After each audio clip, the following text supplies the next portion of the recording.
പുഷ്പ 2 എന്ന സിനിമയുടെ റിലീസുമായി ബന്ധപ്പെട്ടുണ്ടായ തിക്കിലും തിരക്കിലും യുവതി മരിച്ച സംഭവത്തിൽ അല്ലു അർജുൻ്റെ ജാമ്യാപേക്ഷയ്ക്കിടയിൽ ചർച്ചയായത് റയീസ് എന്ന ബോളിവുഡ് സിനിമ.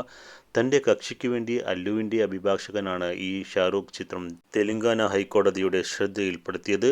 ആദ്യം അല്ലു അർജുനെ 14 ദിവസത്തേക്ക് മജിസ്ട്രേറ്റ് റിമാൻഡ് ചെയ്തിരുന്നു. ഇതിനെ തുടർന്നാണ് നടൻ ഹൈക്കോടതിയെ സമീപിച്ചത്.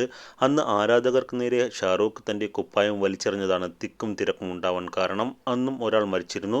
ഇവിടെ അല്ലു അർജുൻ വരുന്നുണ്ടെന്ന കാര്യം എല്ലാവർക്കും അറിയാമായിരുന്നു. ആരും ഒന്നും ചെയ്തില്ല. പോലീസ് മതിയായ സുരക്ഷാ ക്രമീകരണങ്ങൾ നടത്തിയില്ലെന്നും നടൻ്റെ അഭിഭാഷകൻ കോടതിയിൽ പറഞ്ഞു.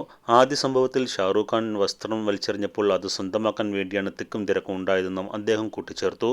വാദത്തിനൊടുവിൽ കോടതി അർജുന് ജാമ്യം അനുവദിക്കുകയായിരുന്നു. വലിയ ജനപ്രീതിയുള്ള നടൻ ആയതുകൊണ്ട് അദ്ദേഹത്തിൻ്റെ സ്വാതന്ത്ര്യത്തിനുള്ള അവകാശത്തിന് വിട്ടുവീഴ്ച ചെയ്യാനാകില്ലെന്നും കോടതി പറഞ്ഞു. തുടർന്ന് 4 ആഴ്ചത്തേക്ക് ഇടക്കാല ജാമ്യം അനുവദിച്ചിരുന്നു. ഈ മാസം രാത്രി 4-നായിരുന്നു പുഷ്പ 2 പ്രീമിയർ ഷോ നടക്കുന്നതിനിടയിൽ ഉണ്ടായ അപകടത്തിൽ രേവതി എന്ന യുവതി കൊല്ലപ്പെട്ടിരുന്നത്. ഹൈദരാബാദിലെ സന്ധ്യ തിയേറ്ററിൽ അല്ലു അർജുൻ എത്തിയപ്പോൾ ഉണ്ടായ തിക്കിലും തിരക്കിലുമാണ് അപകടമുണ്ടായത്. ഇവരുടെ മകന് ഗുരുതരമായി പരിക്കേറ്റിരുന്നു. പോലീസിനെ വിവരം അറിയിക്കാതെയാണ് നടൻ സ്ഥലത്ത് എത്തിയത് എന്നതാണ് അല്ലുവിനെതിരെ ഉയരുന്ന പ്രധാന ആരോപണം. തുടർന്ന് നടനും തിയേറ്റർ ഉടമകൾക്കുമെതിരെ പോലീസ് കേസെടുത്തിരുന്നു. തനിക്കെതിരായ FIR റദ്ദാക്കണമെന്നാവശ്യപ്പെട്ടുകൊണ്ടുള്ള അല്ലു അർജുൻ്റെ ഹർജി നിലവിൽ തെലങ്കാന ഹൈക്കോടതിയുടെ പരിഗണനയിലാണ്.